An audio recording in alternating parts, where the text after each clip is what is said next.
Hello and welcome to Iowa Talking Points. I'm Jeff Stein from News Talk 1540 KXEL. Thank you for joining us for another in this series of conversations concerning issues of interest to Americans generally and Iowans in particular. This program was produced in the afternoon of Thursday, August 10th, 2023, within Studio 5 at Mudd in Cedar Falls. And we welcome to Iowa Talking Points Republican presidential candidate Ryan Binkley. Mr. Binkley is the president and CEO of Generational Group based in Richardson, Texas, providing counsel to business owners. He and his wife Ellie are also founders of Create Church, a multi-ethnic, multi-generational church in Richardson, where he serves as lead pastor. Ryan Binkley was educated at the University of Texas and Southern Methodist University. He and his wife have 5 children, and the campaign website is binkley2024.com. Now, the format of our program is simple, a conversation about some of the key topics of interest to you, the voters. And I'll be joined in the questioning again in this edition of the program by 2 individuals who are well versed with this format. First, Gentry Collins.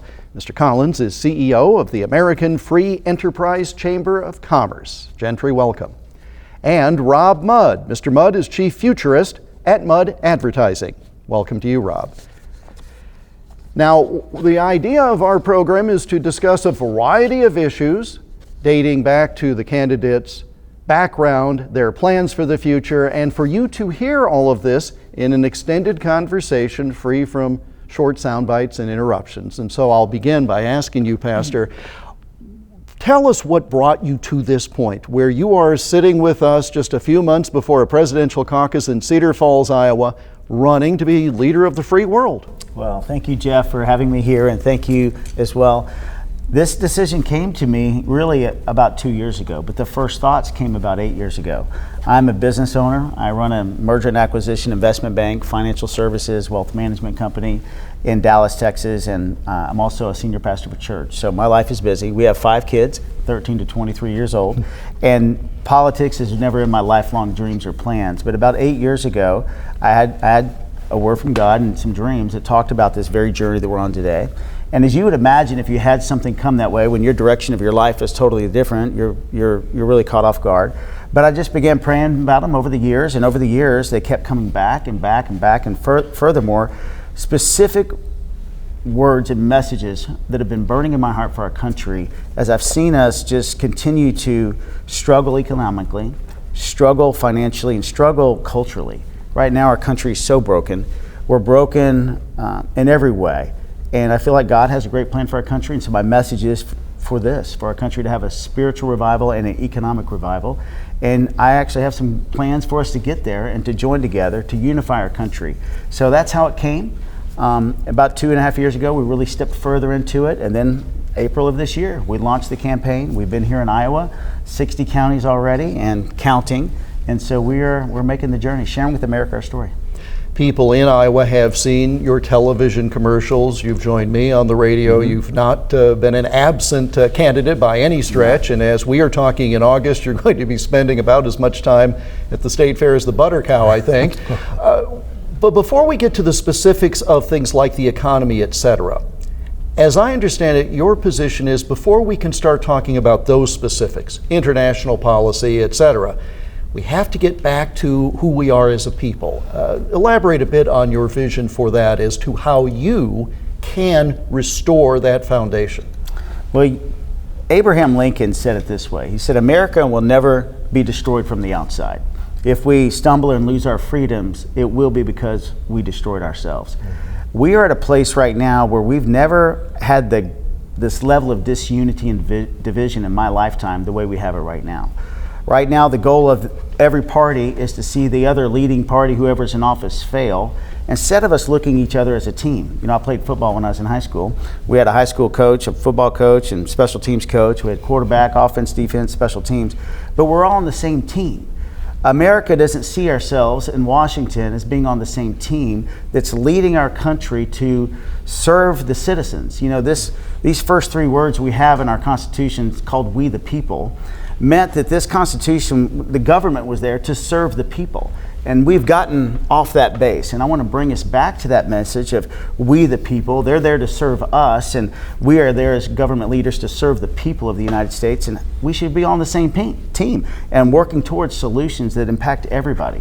And that's my vision, because if we don't unite, Abraham Lincoln had another quote where he quoted Jesus in this, and he said, "A house divided cannot stand."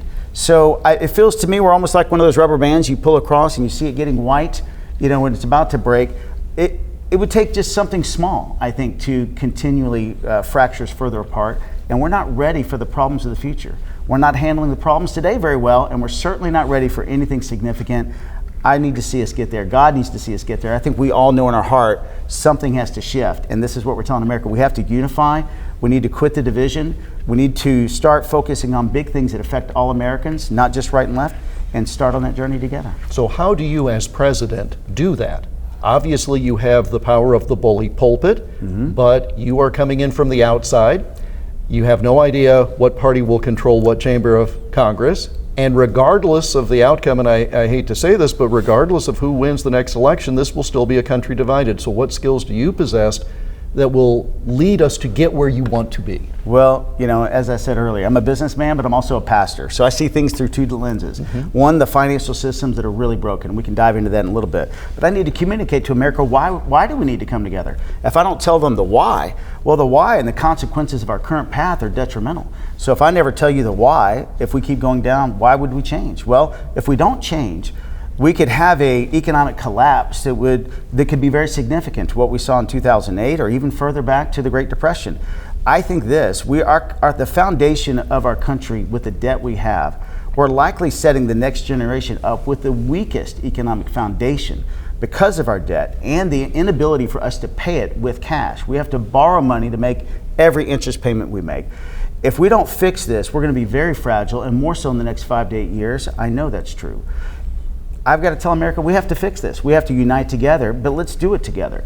So as a pastor side of my life, I can see people. I can see that everybody, whether you're independent or Democrat, we love our country. We just have different visions on it. But let's focus on things that are relevant to everybody. The debt crisis we're in, the inflation that we're all experiencing, you don't have to be Republican or Democrat or independent. It's hitting everybody. And it's hitting those in the lower income brackets the hardest as a percentage of their income. We have to put other people first. We need to start having urban America, us focus on those that are in need the most. And we have some plans on how to do that. We have to focus on the border, some things that impact us all. So I've got about 4 key areas that I'm saying these are not Republican or Democratic issues. These are American issues. Let's focus on these together, and let's get a couple wins under our belt, and let's start healing this divide. And I want to talk about, through consultation with my colleagues, those 4 areas. But you mentioned you and your wife have children who, if I'm right, are from middle school through college. That's a pretty good cross section, and they have friends who come to the house, I trust. Do young people have the sense of positivity? Do they have the sense that they can achieve things, the sense that you might have had when you were their age? They are starting to see what we've seen. We have to keep in mind, they've never known a country any different than what we've had in the last 10 years because my kids are 13 to 23. So their president was President Trump 8 years ago coming on the scene. That's kind of what they remember. They really don't even remember President Obama too much. They certainly don't remember the Bush or the Reagan years, of which I look back to. That was the last president, Ronald Reagan, that actually transcended our party to had a message to, one, get us out of debt, or control it, but also to unify our country. So they haven't seen what it could be. And so when you're in an environment where all you see is the division, all you see is the rhetoric, they think that's just normal. They think that's normal. But where it hits them now is my older 2 children coming out of college now. My son just graduated, and a lot of their friends, about 20 of them are over at our house recently, and a lot of them are struggling. Some of them have good jobs, but some don't. It reminds me of the job market when I got out of college in 1990. We just got out of the savings and loan crisis. There would be, at the University of Texas, 50 of us interviewing for one job. There's a lot of people recruiting, but not a lot of hiring. That's what they're seeing today. I know some students that are thinking about, wow, should I go work for a ministry for a couple months overseas, or should I take this job? It's not exactly what I wanted, but should I just take it right now, or should I go back to school? Furthermore, so it's not the job market that it was a few years ago, and so they're feeling this pain. They're seeing right now rent as an all-time high in Dallas, Texas, $2,000 for a 1-bedroom apartment. automotive, anything, gas, tires, cars is 30% higher than it was 20 months ago. Everything they're buying today, they're recognizing something's wrong. I can't be financially independent. I've got to go home and live with mom and dad, or I got to get 3 roommates.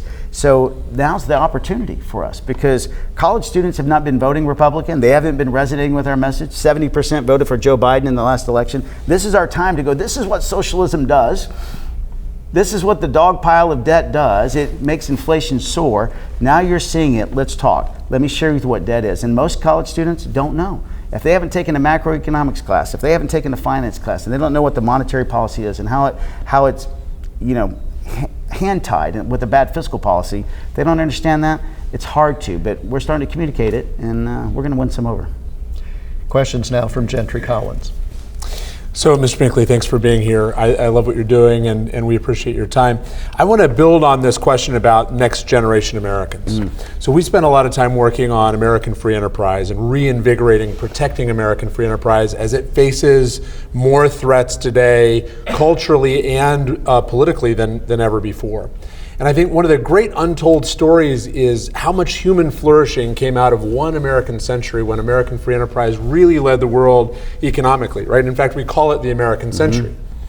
During that century, we more than doubled global human life expectancy, right? And we fed the hungry, and we clothed the naked, and we did all of those things that people aspire to. And yet, we now have a country where approaching half of our voters no longer think that American free enterprise and American capitalism are the way of the future.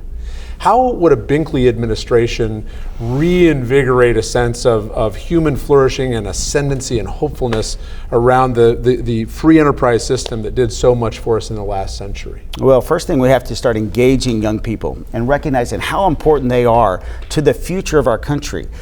They are the next generation that is going to be leading us into the future. And right now, many of them don't vote today. Many of them don't have a vision for their life just yet and what they could do and help lead our country. They're disillusioned, I think, by the division that we have. They see us arguing with each other all the time. And so they're looking at us with apathy much, going, hey, if this is the best way you can lead, I'll just not vote, or I will write in a candidate that's a friend of mine or whatever. I'm not gonna stand for this. I think we've got to engage them and tell them this. We have to lead with authenticity. My wife and I did young adult ministry for 17 years before we started our church. So we were around college students most of our life since we got married. And they will not follow a leader, a professor, a parent, certainly not a politician, if they're not authentic. I think this, if a parent never had an authentic moment with their child where they just said, you know what, hey, I blew that conversation, I was wrong, they won't follow their faith when they go to college, because there'll be a disconnect. We have to authentically connect to young people today and tell them this. We have done some things right. Our country, share with them the true history of our country. But yet here we are now. The world has come to our country. We used to go to the world with Peace Corps. Now they've come here. The electorate of our country is totally different. Urban America is broken. We need you to help be a catalyst to help lead our country to a place of healing. I'm asking young people today, listen, you hate politics already. Give them a vision. Would you help us change the culture of our country? You don't like the culture of our country? Abandon politics, but join me in a movement to love your neighbor. And what do I mean? Let's volunteer 5 hours a week and teach a 3rd grader on how to read. Right now in urban America, minorities specifically, only about 1 out of 6 are reading at the 8th grade reading level. And if they don't read by the time they're in 3rd grade, they get set on a course really where it's so hard for them to catch up. I see a vision of me engaging college students, saying, let's start a volunteer movement. Let's do what the Peace Corps was times 10. I can't fix the brokenness of the family, as Mr. Elder said, in a year, 2 years, or 5 or 10. But we can, in 6 months, we can have hundreds of thousands of college students on schools all over America, being in the lives of a young child and showing them, hey, you can do this. And that's what I want to do. I want to lead a movement of volunteerism. And I think we can start engaging people more. And with the young people that are in high school that don't want to go to college, we need to start engaging them with, hey, how to have a career outside of college education. There's some incredible careers. Being a craftsman, a mason, a welder, a plumber, an electrician. There's so many jobs they can have that can have a living wage to them that we have to start giving them vision. And that's what we need to do. And so I want to lead a movement. I would call it a work movement. If you remember Rosie the Riveter back in the day, absolutely. I'm like, when I saw, we were in Council Bluffs and I saw this big mural of Rosie, I took a picture. I'm like, that's what we need to do again. We got to get people working again and having a vision and start inspiring community service. You know, patriotism's at an all-time low, and when patriotism's low, so is community service. Young people, I want to engage them for that. Let's serve each other again. Very good. Now, let me turn your attention to the economy. You recently rolled out a 7-year economic plan that looks to balance the budget, reinvigorate growth in the American economy. Tell us a little bit about that plan. Absolutely. So we just launched this 2 days ago, a 7-year economic rescue plan. And we called it a rescue plan because that's where we're at right now. We need to rescue the U.S. dollar. Right now, the U.S. dollar is being manipulated a lot, and it's not holding its place as the status of the world's reserve currency the way it should. 20 years ago, probably about 71% of all international transactions were done with the U.S. dollar. Now that's dropped down in the 50% range or 58% range, and it's getting less. You know, China is moving in. They're trying to develop a competitive currency with the BRICS nations, Brazil, Russia, and India, and they're moving. I mean, right now they're moving hard. So this plan starts to set our country on track financially. It's going to take some work. We have to remember, we haven't made an attempt to balance the budget in over 30 years. President Trump did some good things, but what he did not do was lead us with fiscal responsibility. We went $7.5 trillion in debt in his 4 years of leadership. Joe Biden took the hand off, and he's been doing the same thing. So right now, all this extra, I would call it wasteful spending that we've done that's created trillions of dollars of deficit, that's what's caused the inflation we've had.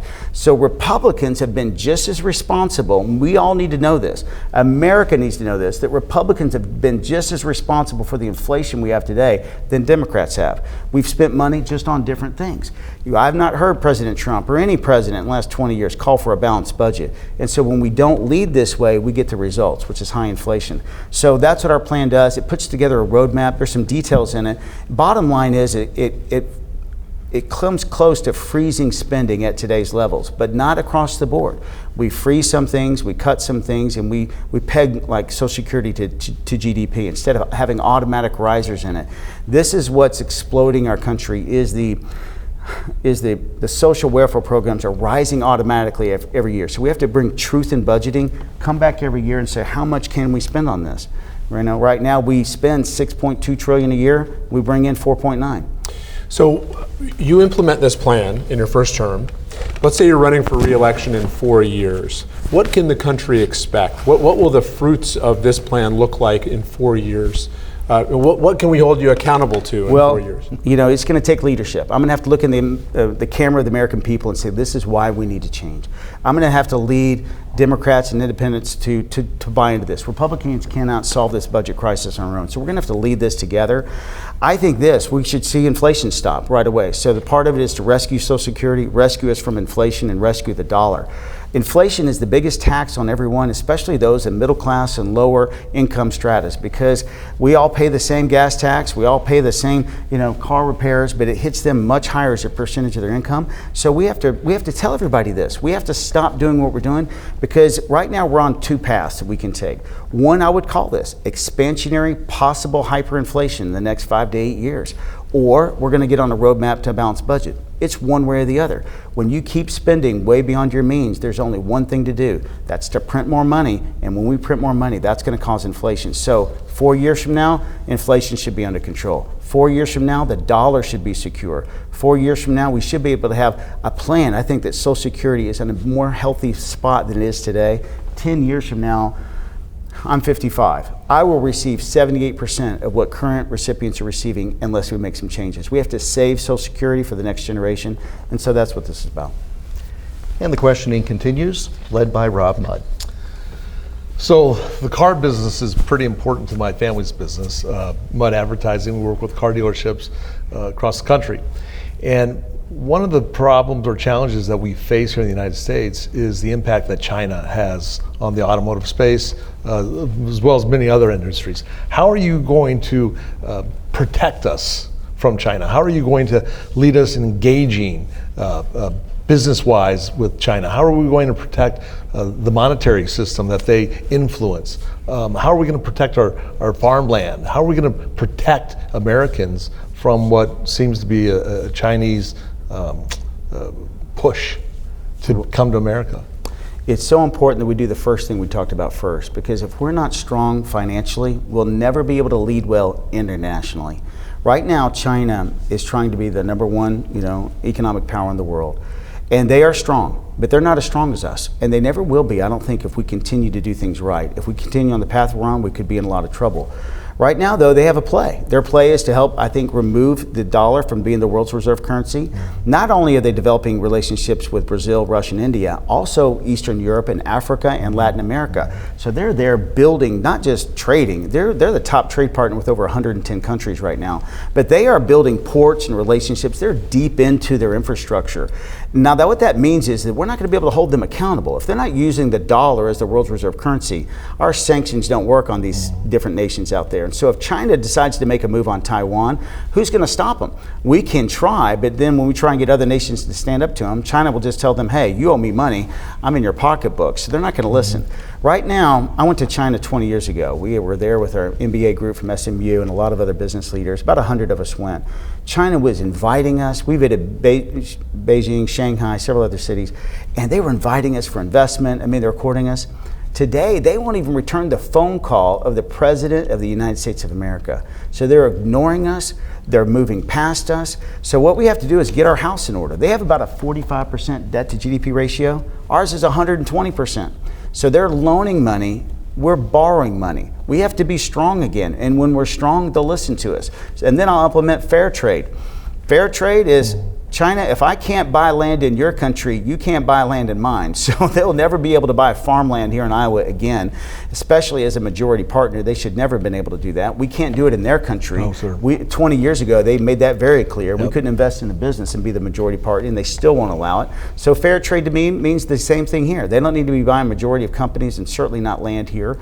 That needs to be stopped immediately. I think the tariffs that we've had with them have had mixed results. I think initially it's like, yeah, we're going to stick it to them, but the end result is inflation on us. And so now we are absorbing the inflationary tactics of tariff play. I'm a kind of a pure supply side economic person. I believe in low tariffs or no tariffs in general. I think we need to diversify outside of China. We need to be looking to India. We need to be looking at other nations. We need to diversify our supply chain.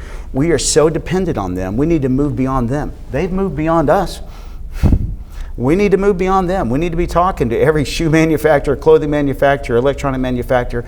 Diversify your interests, because it's really at the peril of our country. I see a day where we're in a great relationship with China.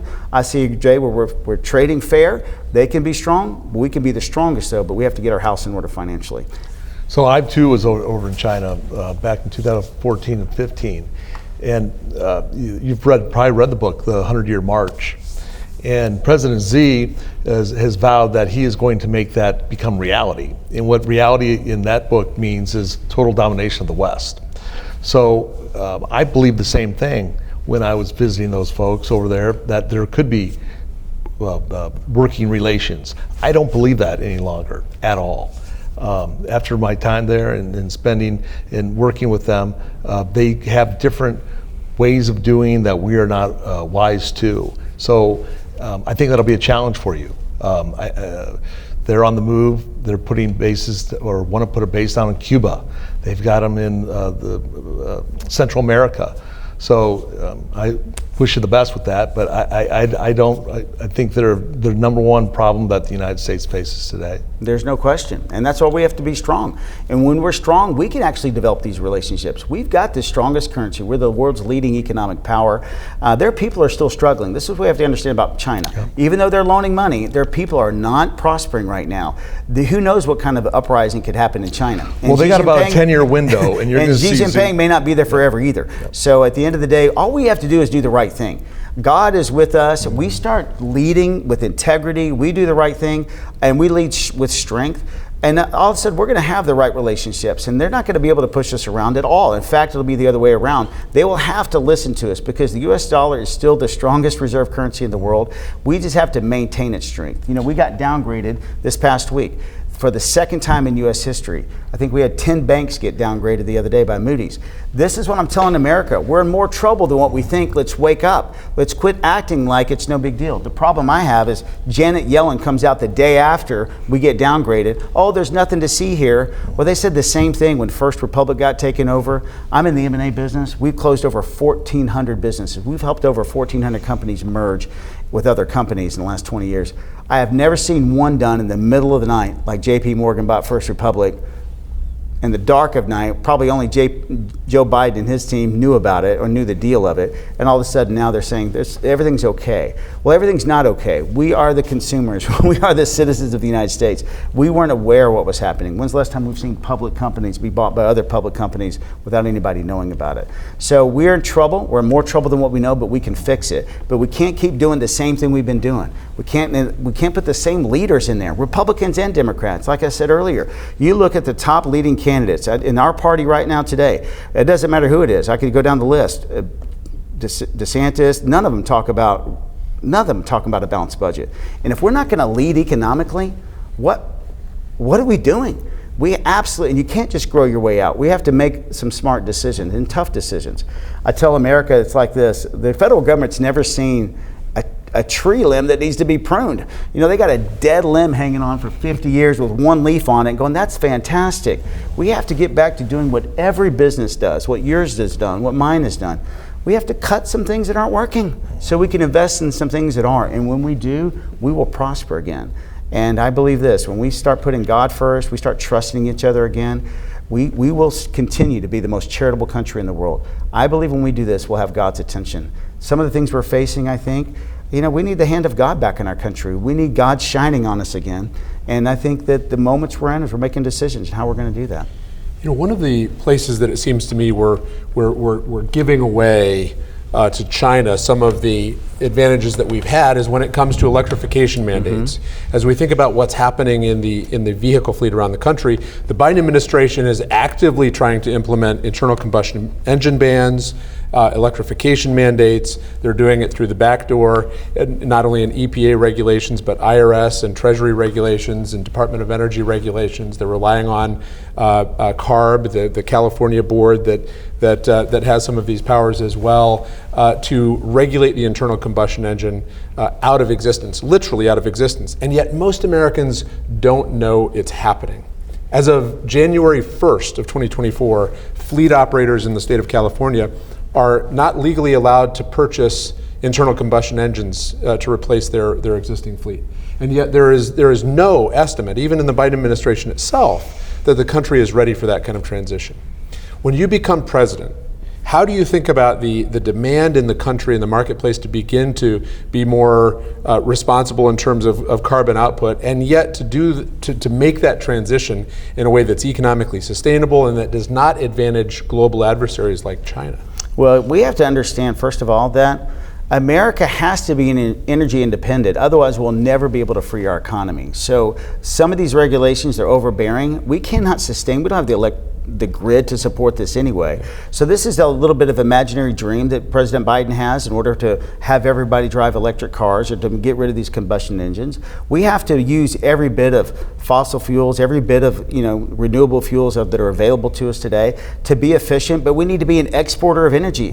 When we're going broke, you can't do this. And I truly believe this with all my heart. We can do it more efficiently and better and cleaner than Iran can and Russia and other nations. I'll never believe they're creating energy in a more efficient way than we are, because if we don't do it here, we can rest assured we're going to be importing it from them for many years to come, because we cannot produce enough energy to produce all these electric vehicles. I'm all for everybody buying electric vehicles. I'm just not for me paying for it and you paying for it. So if you want one, great. I want you to have one. But the U.S. government cannot afford to continue to give you, huge rebates on your taxes so you can have one. So we have to get back to what makes sense. This is where we start making some decisions.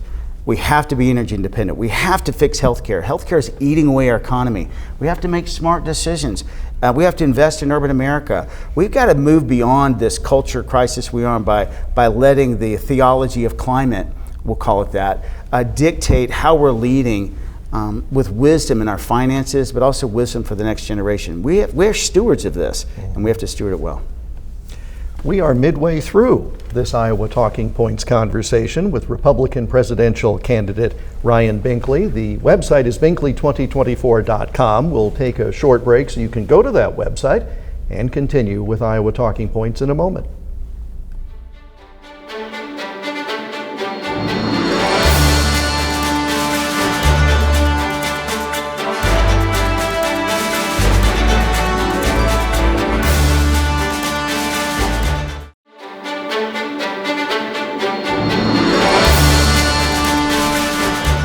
And welcome back to Iowa Talking Points. I'm Jeff Stein from News Talk 1540 KXEL.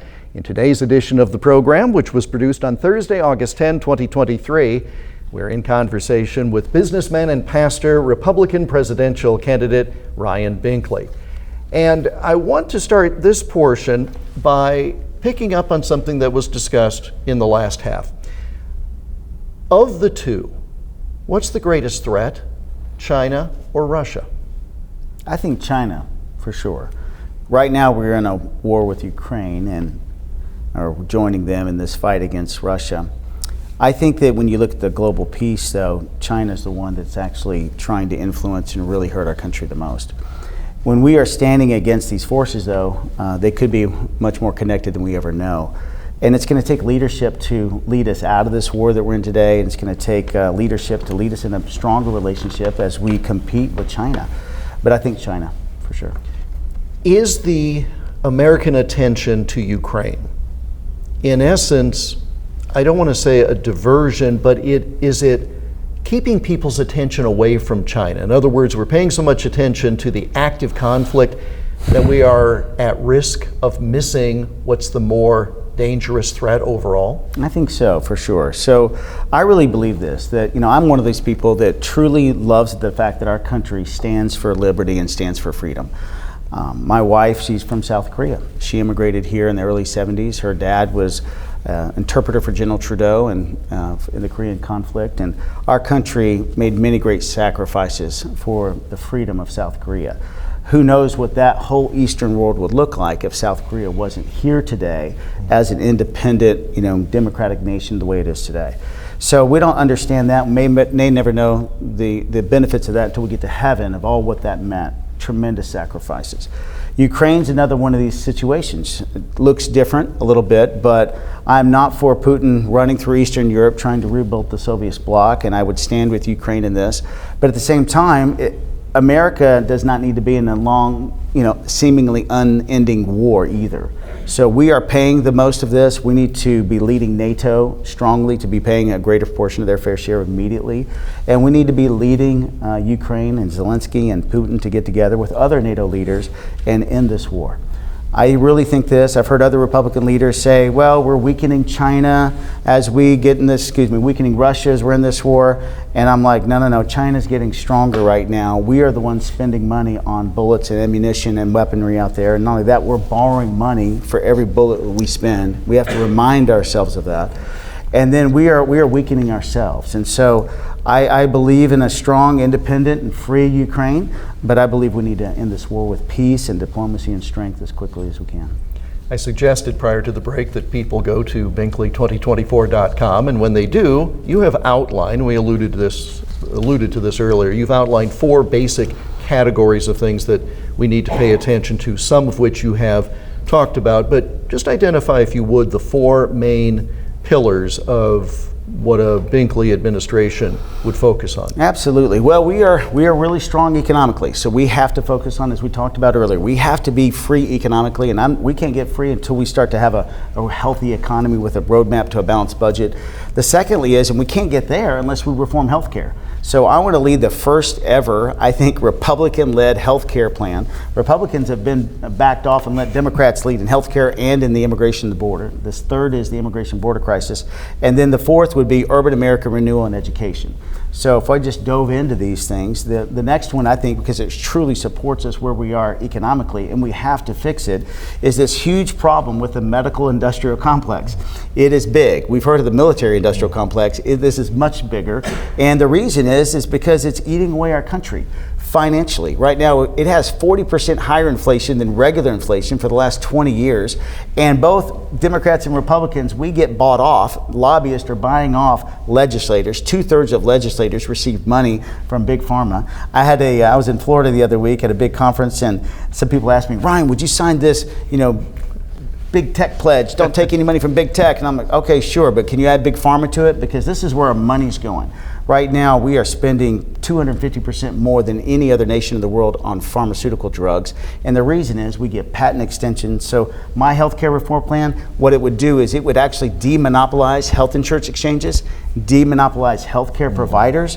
Right now, healthcare providers own 75% of the doctors in the United States. I used to work for Boston Scientific 30 years ago, and we would sell to hospitals and doctors equipment. Now, there is none of that. Doctors are owned by the hospitals, and so that patient relationship is no longer there. That needs to be fixed. We lost, I think, over 100,000 doctors recently, this last year, and they didn't resign because of their retirement. They're resigning because it's not fulfilling to them anymore. So we have to recognize we've got a big problem with monopolies, and it goes from pharmaceutical drugs to healthcare providers and as well as exchanges. And so we have to break up these monopolies. I would bring competition back, get rid of that 50-year-old law, whatever it is, that doesn't allow insurance companies to compete across state lines. Here in Iowa, you may have 3 or 4 major providers for health insurance. In my industry, I've got over 6,000 competitors. Competition, price transparency, that brings good service and good prices down. That's what we have to do for the healthcare. You mentioned that you haven't heard Republicans talk about health care. You haven't heard Republicans talk about taking care of the inner city and urban areas. You've talked about both of those. You're also from Texas, which is right on the front line of the border issue. Talk a bit about the immigration strategy of a Binkley administration. Absolutely. So we've got a huge problem. As we know, millions of people, porous border coming in. A lot of people truly seeking asylum from different nations, but a lot of people as well just coming here illegally. Coyotes bringing people in. Human trafficking is at an all-time high. Drugs coming in. We have enough drugs, fentanyl coming in now to kill every American in the United States. The DEA has collected over 300 million lethal doses of fentanyl. And right now you've got Republicans and Democrats, I would call it at a standstill, like at the OK Corral. They're not moving on this issue because Democrats want some sort of pathway to citizenship in general for the immigrants that are here. Republicans want a secure wall or border, and the two shall never meet. And so now for 50 years in a row, we kick the can, we do nothing. President Trump got it started. He wanted to build a wall, but he didn't get any money for it. So he tried to get Mexico to pay for it. We called, they said no. So now here we are. We have a little bit on the Texas side, but we have to recognize it's bigger than Texas. If all we did is secure Texas, this guy named Gavin Newsom in California would put a big welcome sign, and everything that's happening today would just go right through that route. So we need a full coast-to-coast solution, not just on the southern border, but here on the northern border as well. We have to have, it's going to take resources and people to keep drugs out and to keep people out that shouldn't be here, but we also need a comprehensive plan. So what does that mean? I'm the only Republican calling for it that I think that's supporting the Dignity Act today. This was brought up by Maria Salazar, Republican Congresswoman from Florida. She has been leading a charge to get us to think differently, and I visited with her in D.C., and I like the plan. We're calling our plan the Security and Dignity Act because there's a Security Act just launched by Congress here recently that's probably going to go nowhere because it probably can't get through the Senate. She is fighting for her act right now. Many people love it, but they don't want to talk about it because they're concerned that, wow, Ryan, we're going to do something for immigrants. Well, my suggestion is, well, for some of them, for people that have been here for 20 years, that came here when they were 3, 5 years old, 30 years, been working here, haven't committed crimes, they're serving, doing difficult jobs. Everywhere I go throughout Iowa, everywhere I go throughout the Southwest, they are doing some of the toughest jobs. Why don't we bring them out of the shadows? If they committed a crime and coming here, do what we should do, charge a fine, and that's what the Dignity Act does. It's not amnesty, they actually pay a fine, and it actually helps provide tax revenue back to secure the border, $30 billion in order to do this. So it's non-taxpayer funded, and actually they begin to contribute financially to our country, which can help rebuild Social Security, help pay for some things that right now that we're not getting funds on. And so it's a sensible, common sense plan. I really believe this. This is the battle of the day. This is the leadership moment I think that our country faces because right now the electorate has changed. 40% of America is minorities and immigrants. They're here. I've got friends. I pastor a multicultural church. They 20, 30 years ago, they came from other countries. They're citizens now. Here's what they're telling me. Ryan, I'm not voting Republican because Republicans don't care about even legal immigration. When's the last time a Republican has mentioned, hey, we need to have some reform in legal immigration? We have a worker shortage problem here in America, and we're not even addressing it. So if we would just put our focus and put some practical solutions together, don't be afraid of the minority vote. All right, now our party does not reflect our country demographically. It just doesn't. We don't need to be afraid. Many of the immigrants that are here, they're here legally working. They're pro-life, they're pro-family, they're pro-work.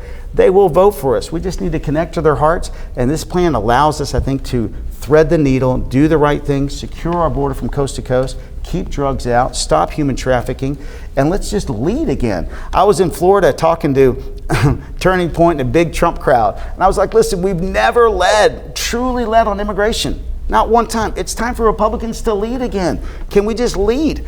Let's get the conversation started. We ignore it, act like it's not a problem, act like it's not there, and we don't have a true solution for it. Putting the military on there is not a solution.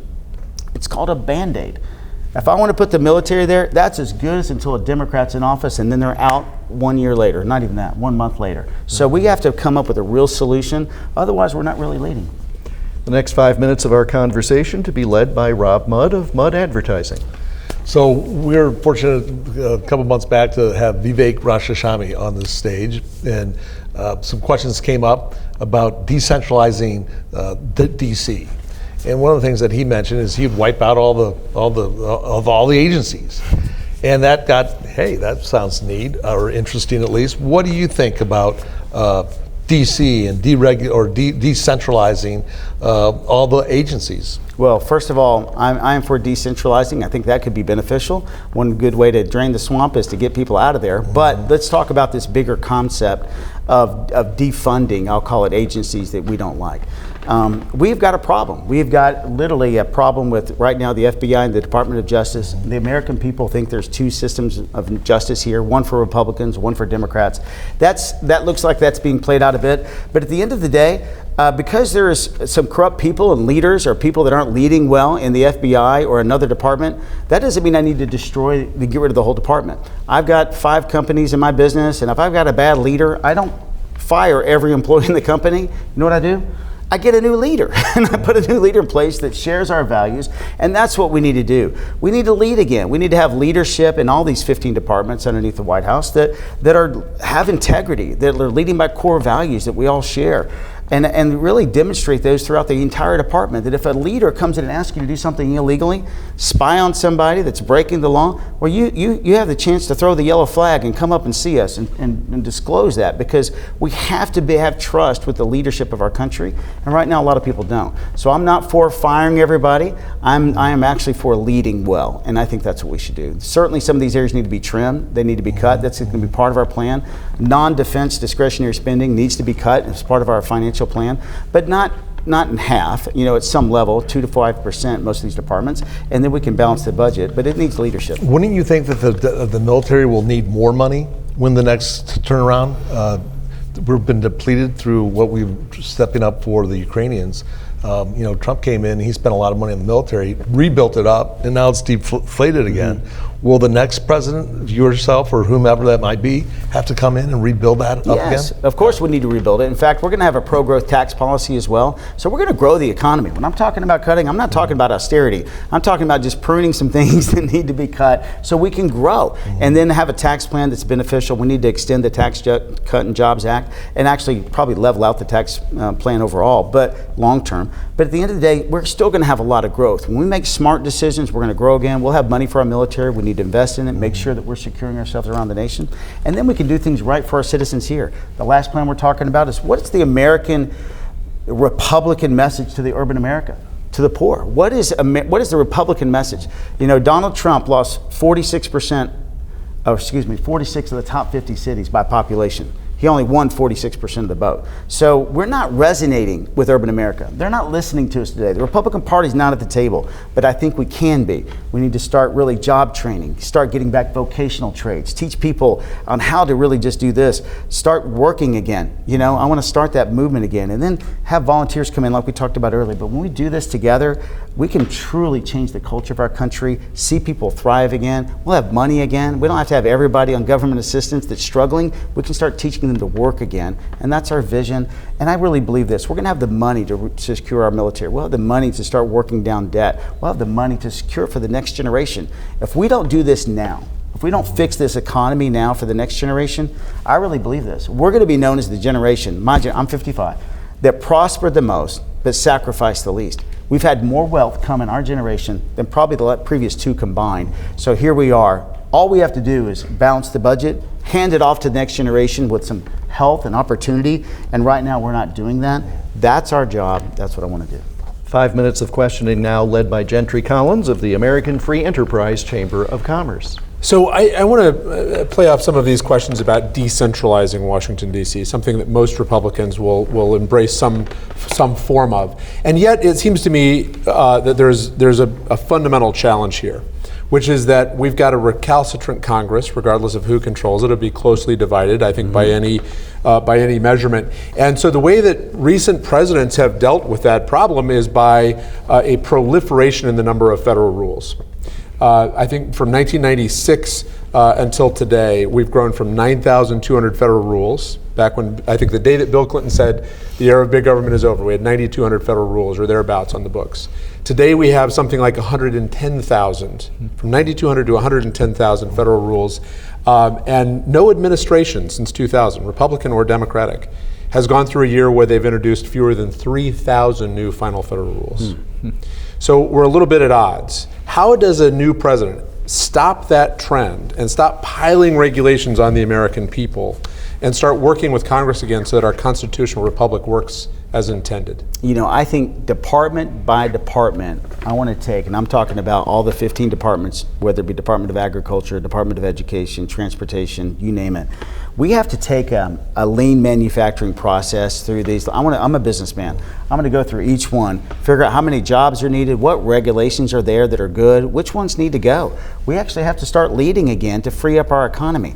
I was visiting with some small business owners that have a small, gun shop, and they have so many regulations from the ATF. If the handle on a gun is bent this way versus this way, they can't sell it. It's illegal. They committed a felony if it's 1 inch shorter. And so it's just crazy, and it changes all the time. And so we have got to get rid of all these that are hindering our economy from growing. If they're practical and they make sense, we keep them. But we need to go through them just like we would in any business and go, okay, which department's working, what's not working, which rules are working, which ones are prohibitive to growth, and let's get rid of them. So let me take you back now, and I want to tie this to the rules question, the federal rules question. Well, I think one of the things driving healthcare cost is complexity in these rules, and you have to be bigger and bigger and bigger. We see it in hospital systems, for example. We see it in insurance companies. That you have to be bigger and bigger and bigger in order to comply with thousands upon thousands upon thousands of federal rules. How do you balance the desire in the marketplace for safety in the medical field with this overwhelming need to reduce cost? I think you mentioned 40% inflation. I'll tell you, in some of the survey work we've done, prescription drug prices, insurance premiums, and out-of-pocket expenses, hospital costs are four of the issues that small businesses, individual households both face that they report as nearing existential threats in our effort to bring more employees in and build workforce and so forth. How do you deal with that mountain of regulations that drives complexity and therefore cost in that system? Well, it's gonna fall apart eventually. The reason is, I've got 350 employees in my company, so we have private insurers, right? A family insurance plan is about $30,000 a year. That's what it costs, even for a young family. A 28-year-old that's got 2 kids, they're gonna spend that much money. This is subsidizing everything on the Affordable Care Act, which we need to repeal. is subsidizing Medicare and Medicaid. It's also subsidizing the world through pharmaceutical drugs, which we talked about earlier. So now here we have this broken system that people can't keep affording to subsidize. I can't sit there and ask somebody that's making, a little bit over the average income wage to pay $30,000 a year. That's coming from me and them combined. I could give it to them in a bonus. They don't spend that much money. One of my executives' daughter-in-law, she was having a baby. It was $12,000 to have the baby, and that's what their deductible was. People now have high deductible plans, spending 25 and 30 grand a year. And she goes, I don't have this money. What do I do? How much is it if we pay cash? She said, how about $5,000? The hospital got back. That $7,000 delta is the inefficiency of not even the hospital. Hospital still made a profit, of the whole insurance administrative garbage. So we've got to clean this up. It's got to be done. It's broken. It cannot be sustained. So think of the Uberization of healthcare. Think of one day going back to what it used to be. You're my doctor. We know each other. I call you. I've got a problem. We can Zoom. We could do a lot of things that you could diagnose. And many times, as I've talked to doctors, patients end up diagnosing themselves in many cases, and it is a totally broken system. It could cost thousands of dollars just to walk in for just a simple test of something, or hundreds of dollars depending on where you went. If you shopped, patients don't shop anymore because they don't have the authority nor the incentive. I tell people, if you don't like your car insurance, what do? Shop. You shop. You get another one. How long does it take? 2 hours. If you don't like your health insurance, what do? You cry because you can't do anything about it. So we've got to put the patient back in charge. We've got to get this thing healthy again. It's going to fall apart eventually, but we can lead our way through it, I think, through demonopolizing the exchanges, start leading again. We have to trim the monopoly control of patent extensions that we give pharmaceutical drugs. So we give patent extensions 10 and 15 years longer than other European countries and leading countries of the world. We have to stop it. And once we do, it'll start paring back. Putting the patient back in charge will truly help. Very good. Well, we are close to the end of our time, so we'll give you the last 2 minutes to make your case directly to the Iowa voters. All right. Well, thank you for this time today. It's been great to be with you and share some of the thoughts we have. At the end of the day, America is right now, it's at an inflection point, and we're deciding how are we going to move forward. The Republican Party is also in this broken state of, I think it's trying to find its soul. And I'm talking to people all over Iowa, all over New Hampshire now, been to several other states here recently. And most of America and the Republican Party is struggling. We don't know whether to look back and try and settle scores. President Trump did a lot of good things, or how do we move ahead, and do we move ahead? And what's the best way to move ahead? And who can carry this message? And how do we grow our party? And I'm telling America, and I would like to share this with you right now, I don't really think we have a choice. President Trump did some good things, and we can acknowledge that. I like what he did with the Supreme Court. I like the Tax Cut and Jobs Act. But at the end of the day, he was not able to unite our party, and he wasn't able to grow our party. Ronald Reagan, in his second term, he grew our party. We got 59% of the vote. We only got 46% of the vote in the last 2 elections. So my message is we have to go beyond 46. We have to get beyond this. We have to have a movement again. The tidal wave that was there is no longer there. When a tidal wave comes into a town, you still got a lot of water there. We're wondering, is another wave going to hit? There's not going to be another wave.